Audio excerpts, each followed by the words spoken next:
আমরা কন্যাকুমারিকার সেই জায়গাতে বসে আছি যেখানে মা পার্বতী শিবের তপস্যা করেছিলেন এবং শিবকে পাননি বলে কুমারী থেকে গেছিলেন, যার জন্য এই জায়গার নাম হচ্ছে কন্যাকুমারী।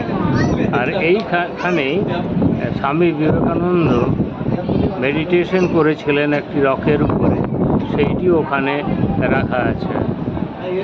এখানে তিনটি ওশেন যে মার্চ করেছে, একটি হচ্ছে ইন্ডিয়ান ওশেন, একটি হচ্ছে বে অফ বেঙ্গল, আর একটি হচ্ছে অ্যারাবিয়ান সি এর কোনো একটা পার্টস, গালফ অফ মেরিনা।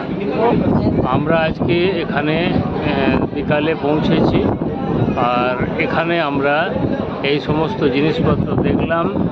দেখে আমাদের খুব আনন্দ হলো এবং মন পবিত্রতায় ভরে গেল। মা জয় স্বামী বিবেকানন্দ, জয় মা পার্বতী, জয় শিব, জয় রামকৃষ্ণ, জয় সারদা, প্রণাম।